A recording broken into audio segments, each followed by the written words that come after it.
तब शैतान ने उनसे कहा, यदि आप परमेश्वर के पुत्र हैं तो इस पत्थर को रोटी बन जाने की आज्ञा दें।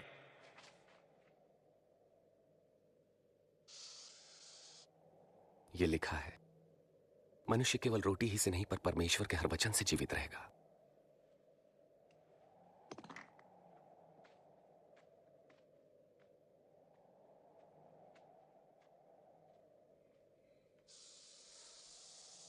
तब शैतान उन्हें ऊंचे स्थान पर ले गया और पल भर में जगत के सारे राज्य दिखाए।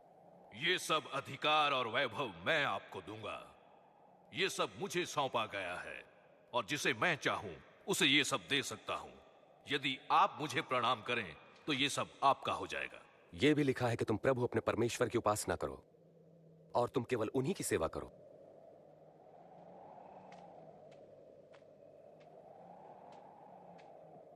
फिर शैतान उन्हें यरूशलेम आराधनालय के गुंबद पर ले गया।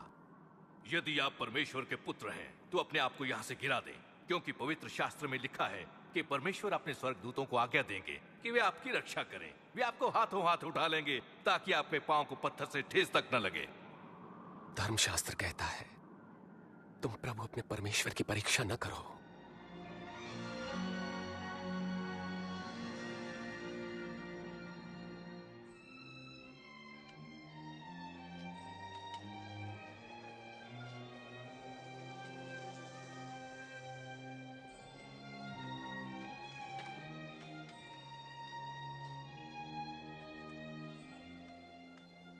फिर यीशु नासरत आए जहां वो पले बढ़े थे।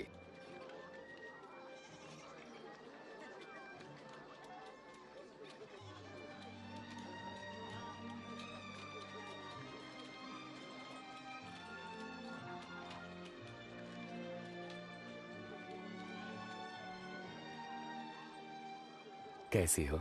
अच्छी हूँ।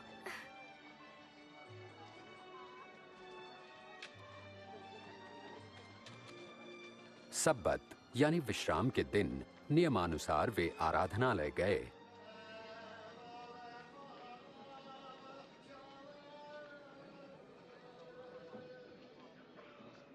और उन्हें यशायाह भविष्यवक्ता की पुस्तक से एक भाग पढ़ने को कहा गया।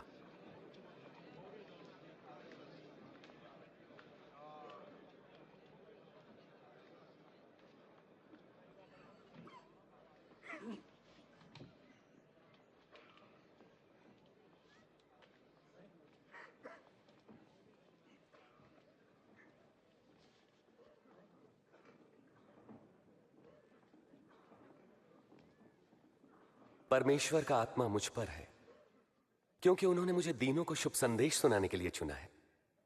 उन्होंने मुझे भेजा है कि मैं बंदियों को मुक्ति और अंधों को दृष्टि पाने का संदेश दूं, सताए हुए लोगों को मुक्त करने के लिए और यह घोषणा करने के लिए कि समय आ गया है जब परमेश्वर अपने लोगों को बचाएं। वे ठीक कहते हैं।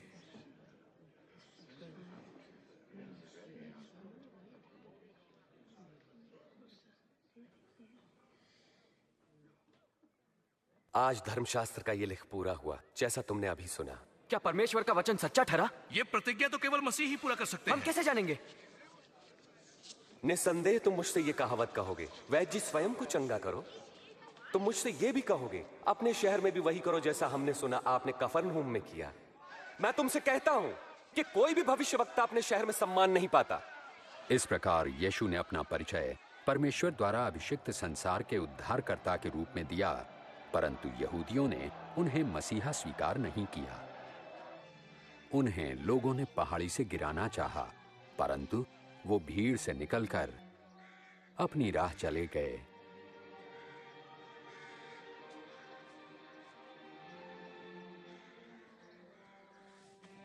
और गलील के नगर कफरनहूम पहुंचे।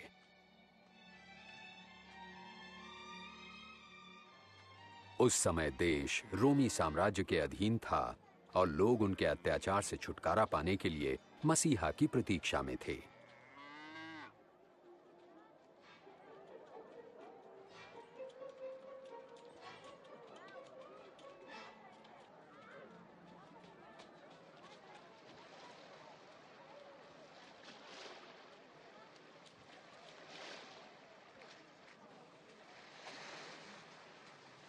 तुम्हें शांति मिले। आपको भी स्वामी। तुम्हारी नाव में आ सकता हूं शिमोन? क्यों नहीं? यीशु हमें छोड़कर नहीं जा रहे हैं ना? स्वामी हमें कुछ बताइए। हमें कुछ बताएं। प्रभु यीशु हमें उपदेश दें।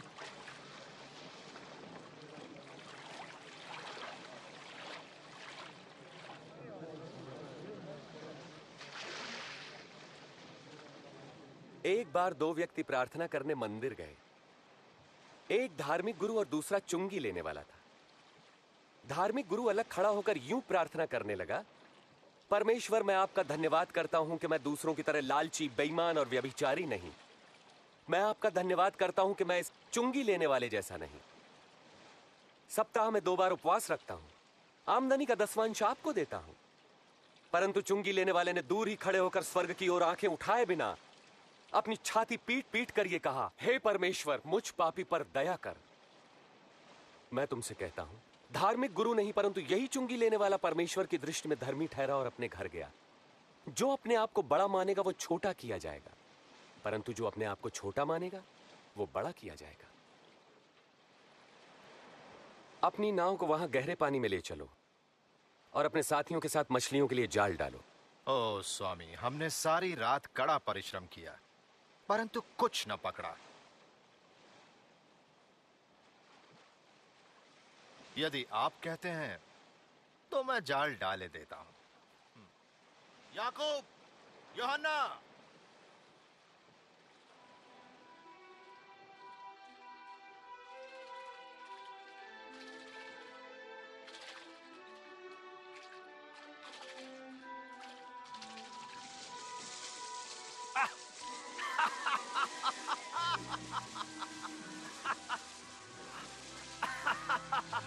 याकूब, यूहन्ना, अपनी नाव इधर ले आओ और हमारी सहायता करो, जल्दी।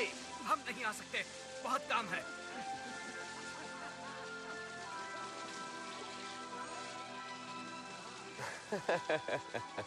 बस काफी है। इतनी मछलियां बहुत हैं।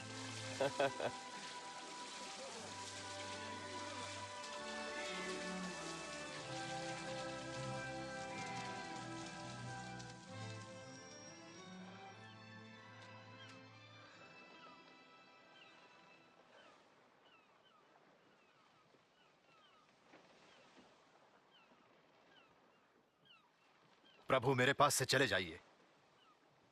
मैं एक पापी मनुष्य हूं। तुम डरो मत, अब से तुम लोगों को मेरे पास लाओगे।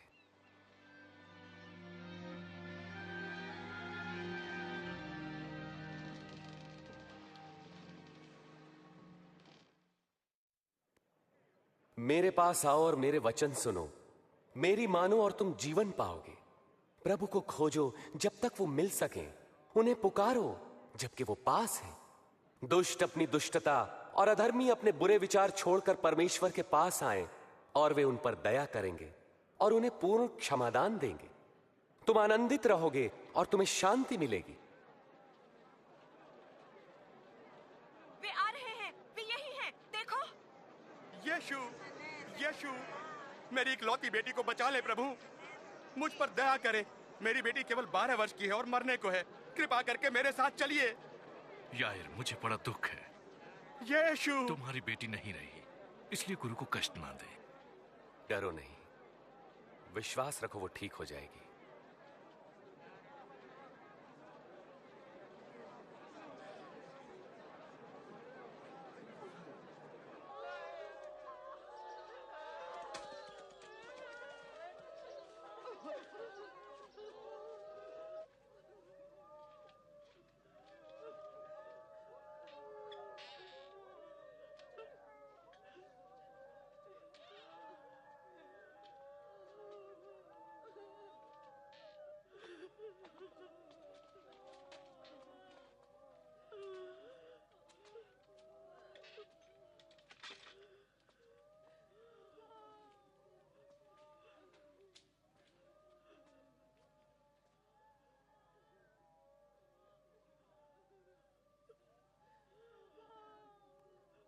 तुम रो मत, वो मरी नहीं है, वो तो बस सो रही है।